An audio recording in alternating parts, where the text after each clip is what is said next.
오늘은 왜 이렇게 편가르고 싸울까라는 제목으로 말씀을 전합니다.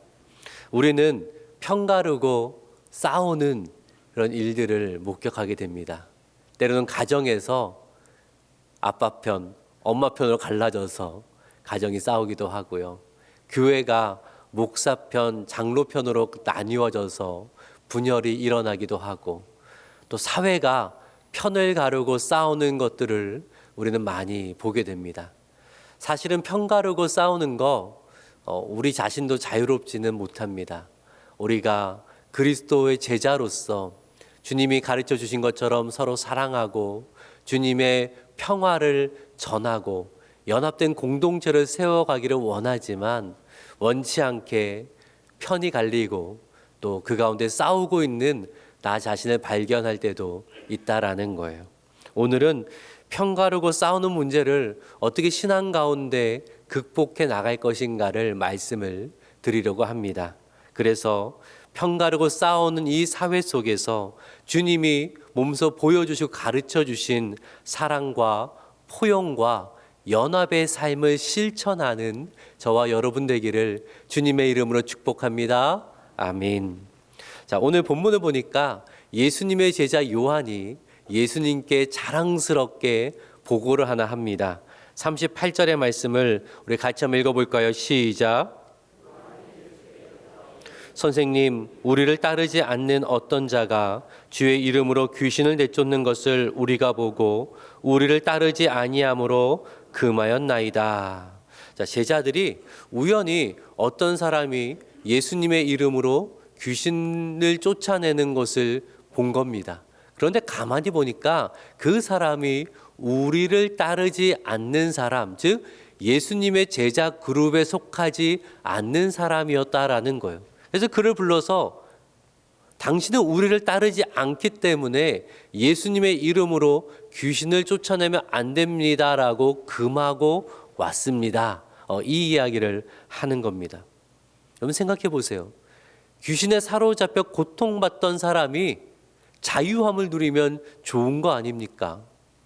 예수의 이름으로 행했다라는 것은 하나님을 의지하며 하나님 나라를 선포한 것인데 그것은 좋은 거 아닌가요? 근데 왜 제자들은 그 사람을 보고 당신 참 잘하고 있습니다. 우리가 함께 하나님의 능력을 가지고 귀신을 쫓아내며 병든 자를 치유하며 하나님 나라를 함께 이루어 갑시다. 이렇게 말하지 않고 당신은 하면 안 됩니다라고 금했던 걸까요? 그리고 제자들은 이 금한 것을 왜 자랑스럽게 예수님께 와서 우리가 이렇게 했습니다라고 이렇게 보고하고 있는 걸까요? 제자들이 귀신을 내쫓는 사람의 그 행위를 금했던 이유는 우리를 따르지 않기 때문이다라고 지금 말하고 있습니다. 즉, 당신은 우리 편이 아니니 당신은 그렇게 하면 안 된다. 우리는 맞지만 당신이 하는 것은 틀리다라는 말을 하고 있다라는 거예요. 여기서 우리는 제자들 안에 있는 패거리 심리를 찾아볼 수 있습니다. 패거리 심리. 사람들에게는요, 본능적으로 집단을 형성하고 소속감을 가지려는 그러한 경향이 있습니다. 어느 집단에 소속되어 있으면 자신의 집단을 더 긍정적으로 평가합니다. 같은 집단 내 사람들을 더 많이 신뢰하고요. 그들을 협력하려고 한다라는 거예요. 그래서 우리는 종종 어떤 말을 쓰냐면 우리 학교, 우리 고향, 우리 교회 이런 말을 잘 씁니다. 우리 학교에 더 정이 갑니다.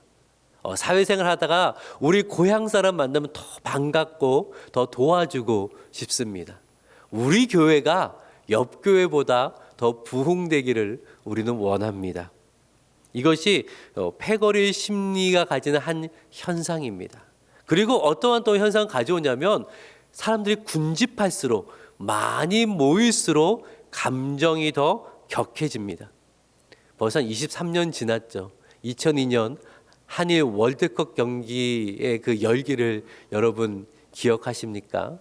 한참 지났는데도 아직도 기억을 합니다. 우리나라가 승리할 때마다, 경기에 이길 때마다 사람들이 거리에 쏟아 나와서 함께 응원하고 함께 소리 지르고 기뻐했던 그때가 있었습니다. 여러분 기억하세요? 짝짝짝짝짝 뭐였어요? 대한민국. 그쵸? 여러분 다 기억하실 정도로 우리는 그때 흥분의 도가니 가운데 있었습니다. 저도 이 서울에 있을 때에 강남역 10차선 그 대로를 사람들이 꽉 메우고 서로 모르는 사람끼리 하이파이브를 하고 서로 기뻐하고 흥분해서 잠을 이루지 못했던 그런 기억이 있습니다. 함께 모이면요, 감정이 더 격해집니다. 그럼 축구 경기 보는 거 좋아하세요?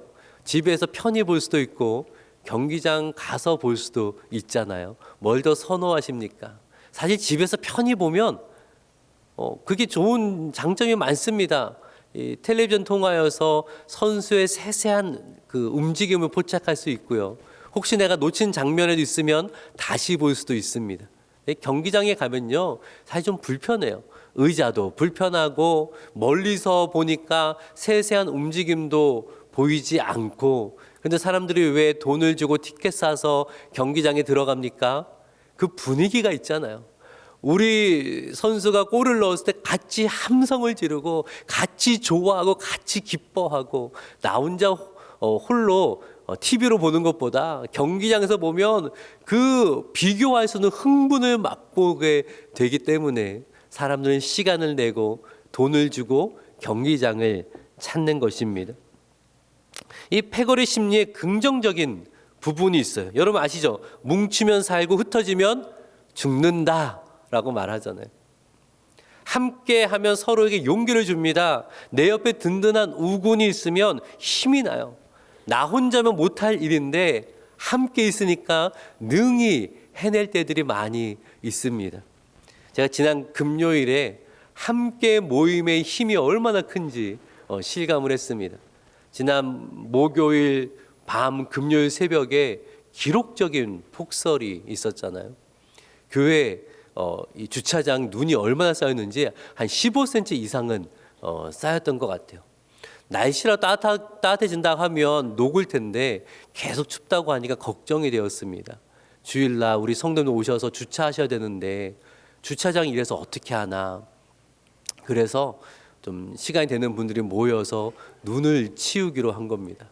오전 9시 정도에 교육자들 또 장로님들 집사님 이렇게 한 10명이 모여서 눈을 치우는데요. 눈을 치우고 있는데 또 눈이 와요.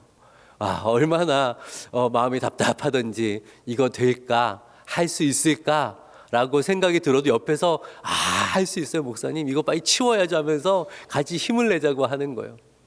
옆에 보니까 장로님들이 열심히 치우시니까 젊은 제가 가만히 있을 수 있습니까? 하나로 제가 더 많이 치워야죠. 그래서 같이 할 수 있다고 열심히 치우다 보니까 한 2시간 반 정도 하니까 주차장에 아래 주차장 위 주차장 다 깨끗하게 눈을 싹 치운 거예요. 야, 이거 혼자 했으면 얼음도 없고 포기했을 텐데 함께 할 수 있다고 하면서 하니까 이 일들을 하는구나 라는 그런 생각이 들었습니다. 근데 패거리 심리에 역기능도 있어요. 부정적인 것들도 군집할수록 더 커집니다. 지난 1월 19일 윤석열 대통령에 대한 구속영장이 발부되었습니다. 그러자 영장 실질 심사가 이루어진 서울 서부지방법원 근처에 있던 윤 대통령 지지자들 중에 일부가 법원을 습격하는 일이 있었습니다. 법원 시설을 파괴하고요, 또 사람들을 폭행하고 불법 점거하는 그러한 일이 일어나게 되었다라는 거예요. 만약에 혼자였으면 그렇게 했을까요? 아니었을 거예요. 윤 대통령 지지자들이 함께 모여 있다 보니까 이 분노가 격해진 것입니다. 누군가가 습격하자, 저 법원이 잘못했으니까 습격하자고 선동하니까 우르르 몰려가서 폭력적이고 비상식적인 그러한 일을 행하게 되었다라는 거예요. 패거리 심리가 가져온 잘못된 패거리 행동이었습니다. 정도는 다르겠지만 교회 공동체 안에서도 패거리 심리의 역기능이 나타날 때가 있습니다. 교회 규모가 커질수록요, 조직이 세분화됩니다. 부서, 기관, 동호회, 전도회 여러 조직이 있게 됩니다. 그래서 우리는 어떤 말들 합니까? 우리 위원회, 우리 부서, 우리 동호회, 우리 전도회 이렇게 이야기를 합니다. 패거리 심리가 생기는 겁니다. 긍정적으로 작동하면 한 마음으로 단결하여서 그 맡은 일들을 부서가 기관이 잘 감당하여서 교회가 전체적으로 건강하게 작동을 일들을 하게 됩니다. 그런데 부정적으로 흘러가면 잘못된 방향으로 흘러가면 부서 이기주의가 되고 서로 간의 갈등이 야기된다라는 거예요. 여러분 교회 생활 하다 보면 나와 마음이 잘 맞는 이들이 있습니다. 좋죠. 나와 마음이 잘 맞으면 아무래도 더 많이 보게 되어지고 그러다 보니까 서로를 격려하고 응원하고 기도해주는 좋은 일들이 많이 나타납니다.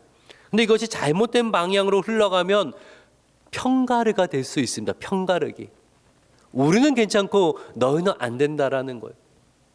우리는 맞지만 너희는 틀리다라는 거예요.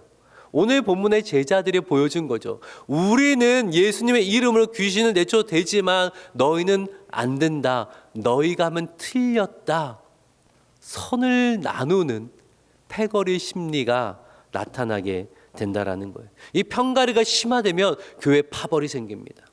교회 파벌이 생기면요, 그 교회는 결단코 건강하게 성장할 수 없습니다. 언젠가는 깨지는 일들이 일어난다라는 거예요. 근데 안타깝게도 오늘날 편가르고 싸우고 나뉘어지는 교회가 얼마나 많은지 모릅니다. 사회 곳곳에 분열과 극단으로 치우쳐지고 그로 인해서 몸살을 앓고 있는 것을 우리는 보게 된다라는 거예요. 패거리 심리가 역기능으로 작동하고 있기 때문이라는 것입니다. 자, 지금 저는 패거리 심리의 긍정적인 면과 부정적인 면은 말씀을 드렸습니다. 긍정적으로 작동할 때는 함께 힘을 합쳐서 어려운 일을 이겨나가고 용기를 붙도와주고 함께 일어서게 만듭니다. 하지만 역기능으로 작동을 하면 편을 가르고 싸우게 된다라는 거예요. 이 패거리 심리를 제거할 수는 없습니다. 사람의 본성이거든요. 우리는 어떤 모임이나 단체에 들어가길 원하고요. 그 내 집단에서 안정감과 편안함을 누립니다. 외 집단보다는 내 집단이 더 편안하게 가깝게 느껴지는 것이 우리의 마음입니다. 그렇다면 이 패거리 심리의 순기능을 살리고 역기능을 줄여야 되겠죠. 그것을 어떻게 해야 하는가? 패거리 심리의 역기능을 줄이려면 이것을 좀 할 수 있어야 됩니다. 같이 한번 읽어볼까요? 시작. 생각의 폭을 넓혀라. 생각의 폭을 넓혀야 돼요. 우리가 어떤 집단에 속할 수는 있지만 그 집단의 사고에 매몰되어서는 안 됩니다. 비슷한 사람들끼리 모임이 잦아지면요, 결속력이 강화되죠. 그러면서 생각도 그쪽으로 계속 편향되기 쉽다라는 거예요.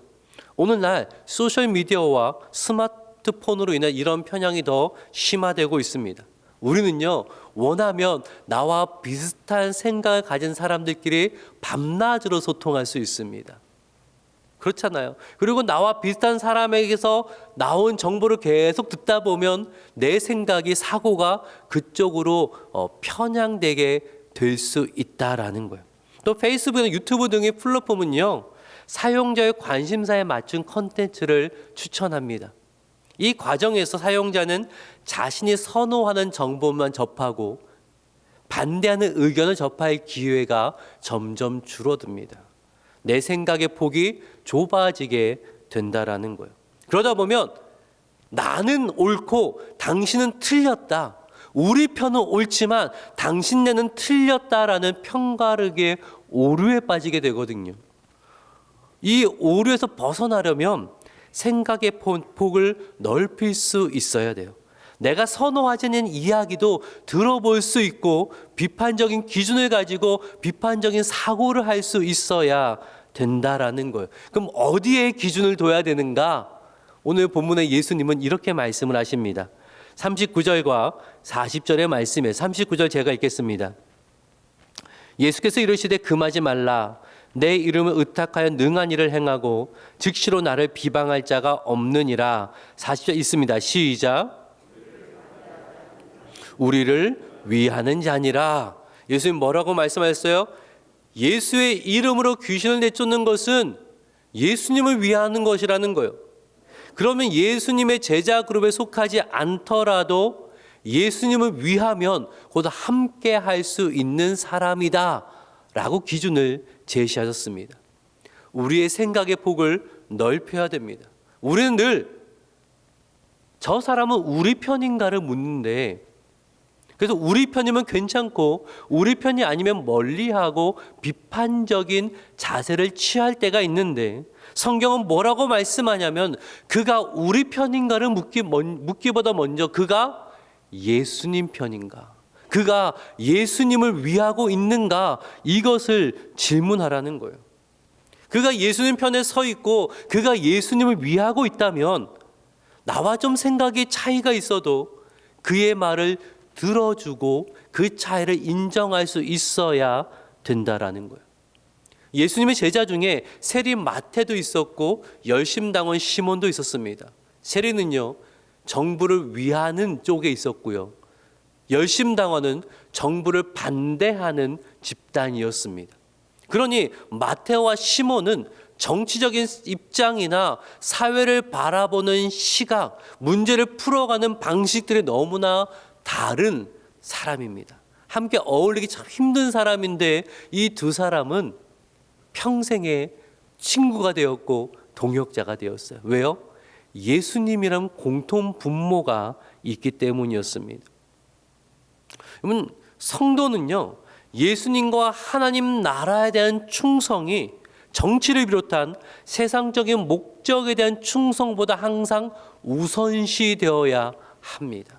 늘 하나님의 말씀이 가장 우선되어져야 되고 최고의 가치가 되어져야 한다라는 거예요.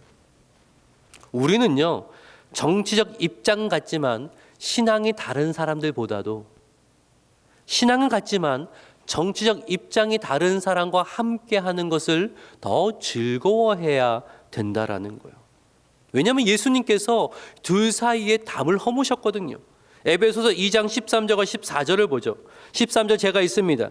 이제는 전에 멀리 있던 너희가 그리스도 예수 안에서 그리스도의 피로 가까워졌느니라. 14절 있습니다. 시작. 둘로 하나를 만드사 원수된 것 곧 중간에 막힌 담을 자기 육체로 허시고. 무슨 말씀입니까? 너희 유대인과 이방인들 결단코 가까워질 수 없는 너희들을 예수 그리스도께서 너희 사이에 막힌 담을 허심으로 너희를 가깝게 하시고 너희를 하나 되게 하셨다라는 거예요. 이것을 이 시대에 적용을 해볼까요? 예수님은요, 정치적 입장이 다른 극좌와 극우를, 오랜 갈등의 역사를 갖고 있는 호남과 영남을, 세상을 바라보는 시각이 다른 기성세대와 젊은 세대 사이에는 모든 적개심을 십자가 위에서 깨트리셨다라는 것입니다. 그러기에 예수님에 대한 사랑과 충성이 가장 우선되어져야 하는 성도는 예수 그리스도 안에서 서로의 차이를 인정하고 받아들이고 환대함으로 연합과 화평을 이루어야 된다는 거예요. 사랑하는 여러분, 우리의 생각을, 사고를 예수님 중심으로 좀 넓혀봅시다. 나와 생각이 좀 다르면 어떠합니까? 내가 보기에 좀 마음에 안 들면 어떠합니까? 그가 예수님을 위하면 그걸로 된 거다라는 이 좀 폭을 넓힐 수 있어야 된다라는 거예요. 바울이 로마에 구금되어 있을 때에 사람들 중에서는요, 야, 잘됐다. 바울이 매여 있을 때에 기회가 왔다. 내가 바울보다 훨씬 더 나은 사역자라는 것을 보여주자라는 사람들이 있었어요. 그래서 열심히 복음을 증거했거든요.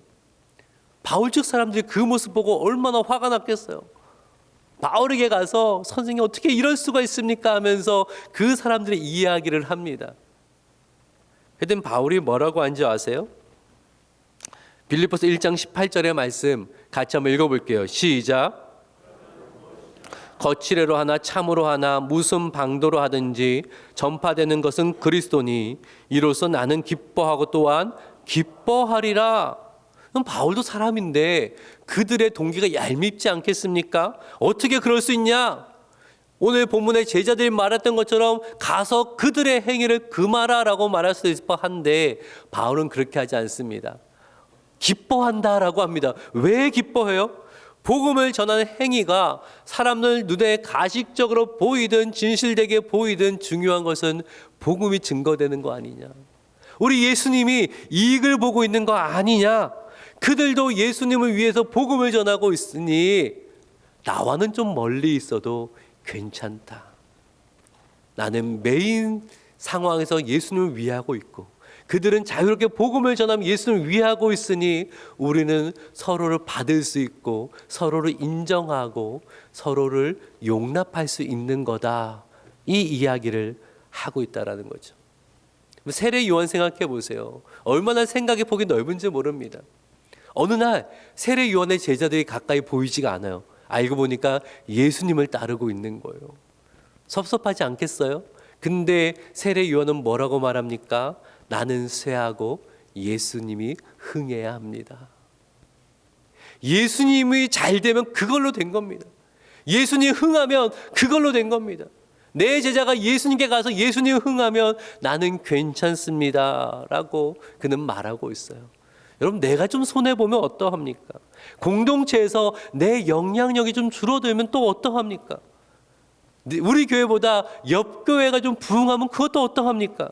예수님이 흥하면 그걸로 되는 거 아닙니까? 성도의 삶의 목적이 하나님께 영광되는 거 아니었어요? 교회의 존재 목적이 예수님을 흥하게 하는 거, 그리스도의 도를 증거하는 거, 여러분 그거 아닙니까? 편을 가르고 싸울 이유가 없다라는 거예요. 예수님을 위하면 우리는 함께 할 수 있습니다. 예수님을 위하고 있다면, 주님의 말씀을 따라가고 있다면 서로의 차이는 인정할 수 있고 받아줄 수 있어야 합니다. 서로를 환대하며 연합과 화평으로 나아갈 수 있어야 된다는 거예요. 그럼 41절을 볼게요. 우리 41절 함께 읽어봅시다. 시작. 그리스도에게 속한 자라 하여 물 한 그릇이라 주면 내가 진실로 너희에게 이르노니 그가 결코 상을 잃지 않으리라. 아멘. 하나님이 기뻐하시는 사람은 어떤 사람입니까? 나와 생각이 좀 달라도, 나와 주장이 좀 달라도 그가 그리스도를 위하고 그리스도에게 속한 사람이면 그를 존중하고 그를 선대하는 사람, 하나님은 이를 기뻐하신다라는 거죠. 사랑하는 여러분, 우리가요, 나와 좀 멀리 있는 사람이라도, 나와 좀 생각이 멀어도, 나와 좀 경험이 멀어도, 나와 좀 입장이 달라도 그가 예수께 속해 있으면 그를 존중하고 그를 선대할 수 있어야 된다라는 거예요. 우리나라 점점 세대 간의 갈등이 격화되고 있습니다. 젊은 세대는 어른 세대를 향하여서 소위 꼰대라고 말을 하고요. 어른 세대는 젊은 세대를 향하여서 철없는 것들, 아무것도 모르는 것들이라고 그렇게 이야기를 합니다. 하지만 성도는 그리스도 안에 있으면서 서로를 존중하고 공감하고 선대해야 된다라는 거예요. 젊은 신앙의 세대는 어른 신앙의 세대가 주님을 위해 지켜온 신앙의 전통을 존중하고 또 감사할 수 있어야 됩니다. 어른 신앙의 세대는 젊은 세대가 달라진 환경 속에서 주님을 위하여 살려고 고민하고 있는 것을 인정하고 격려하고 응원할 수 있어야 한다라는 거예요. 그것이 하나님이 기뻐하시는 공동체지, 서로 주장만 하면서 서로 틀렸다고 말하는 것은 하나님이 기뻐하시는 모습이 아니라는 것입니다. 우리 사회는요, 보수와 진보 간의 대립이 극심해지면서 정책적 합의가 이루어지지 않고 정치적 갈등이 사회 전반에 걸쳐서 영향을 미치고 있습니다. 정치 이야기하면 싸움이 납니다. 명절에 모여서 얘기하면 안 되는 금기 주제 중에 하나가 정치입니다. 정치 이야기하면 부모 자녀 간에 등 돌리고 가버린다는 거예요. 그런데요, 여러분, 보수의 주장에도 하나님 말씀에 부합되는 것도 있고 부합되지 않는 게 있고요. 진보의 주장에도 하나님의 말씀에 부합되는 것이 있고 맞지 않는 것이 있습니다. 여러분, 예수님은 진보였습니까? 보수였습니까? 성경을 보면요, 예수님은 어떤 때는 상당히 보수적인 분이었고 어떤 때는 상당히 개혁적인 분이었습니다. 예수님은 보수냐 진보냐가 아니라 무엇이 하나님의 말씀에 맞냐, 그것을 보고 하나님의 뜻을 따라 때로는 보수적인 이야기를 하셨고 때로는 진보적인 이야기를 하셨습니다. 진보와 보수가 서로의 차이를 인정하고 서로를 존중하고 공감할 때요, 그 사이에 균형 잡힌 정책적 합의가 이루어지는 거고 갈등이 봉합될 수 있어요. 누가 해야 됩니까? 하나님의 사람들이 이 일을 해야 한다라는 거예요. 정치인 중에서 당에 대한 충성보다 하나님에 대한 충성이 첫째 되어지는 하나님의 사람이 일어나서 아름다운 균형 잡힌 이 정치를 해야 된다라는 거예요. 우리는 그것을 위해서 또한 기도할 수 있어야 된다라는 것입니다. 여러분 꼭 기억하십시오. 그리스도를 위하면 우리는 함께 할 수 있는 사람입니다. 그리스도를 위한다면 서로의 차이를 인정하고 존중하고 선대하고 함께 갈 수 있다라는 것입니다.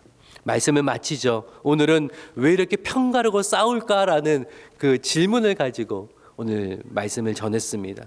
우리는 편가르기를 부추기고 갈등을 유발시키는 사회 속에서 살아가고 있습니다. 하나님을 알지 못한 사람들이야 공통 분모가 없으니까 어쩔 수 없다고 하죠. 하지만 성도는 예수님이라는 공통 분모를 가지고 있지 않습니까?